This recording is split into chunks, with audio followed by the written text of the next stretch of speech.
There are only a few ideas that had as much of an impact on education as those of John Dewey.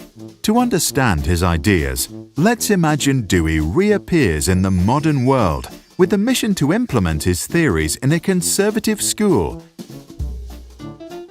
Dewey championed learning by doing, also known as experiential learning. He observed that children learn better when they are actively engaged because they are immersed in the present and not a distant future, such as final exams.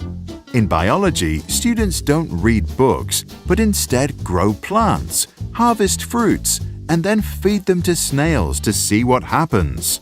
Sometimes things work out, sometimes accidents happen. Whatever the outcome, the students take notes of their observations and form rich, memorable experiences. At the end of each class, they summarize their learning and turn to discussions. The discussions prepare the students for life in a democratic society where decisions ought to be based on reasonable arguments. Through the debates, the children learn to formulate their own ideas, convince others, and learn to see the world from a different point of view. In one discussion, some started to argue that school uniforms limit self-expression and that they should be abolished. Dewey, who believed that schools should prepare children for life itself and serve society as a force for innovation and reform, encouraged those students to start a petition to find out for themselves if real social change is possible. Classes are interactive because Dewey believes that interaction with the environment is essential for the learning process, since education is an experience that is subject to constant change. Passive recipients of knowledge, on the other hand, learn very little, if anything at all. The group who started the petition present their ideas to the teacher and start a dialogue that expands their understanding and underlines their learning. Learning is interdisciplinary. Dewey believed that continuity is critical to comprehension and that an interdisciplinary education allows students to build on what they already know, which strengthens their understanding. What they observed in biology is being calculated in math, written about in English, and put into images through the arts.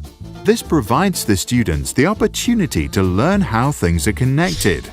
To the brain, this process is more effective because it can link new knowledge with previous experiences and build stronger mental models. Dewey believed that when societies calculate the price of education, they shouldn't only look at the cost of school buildings, teachers' salaries, and other resources.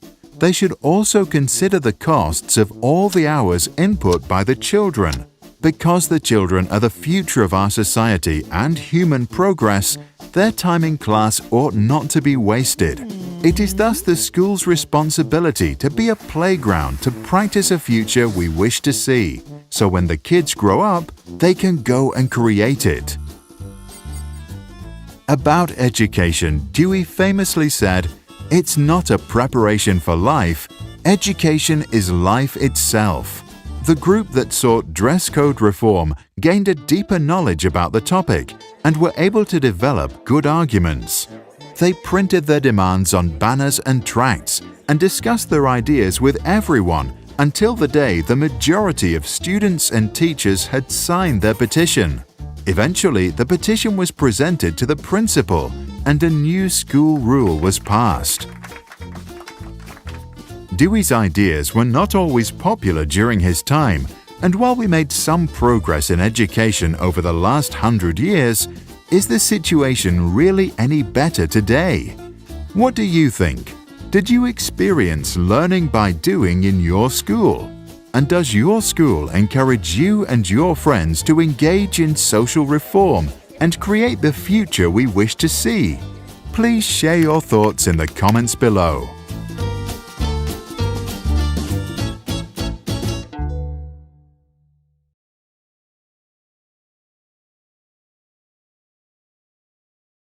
Sprout's videos are published under the Creative Commons license. That means our videos are free and anyone can download, edit, and play them for personal use. And public schools, governments, and nonprofit organizations can also use them for training, online courses, or designing new curriculums. To help us stay independent and support our work, you can join our patrons and contribute. Just visit patreon.com/sprouts. Even $1 can make a difference.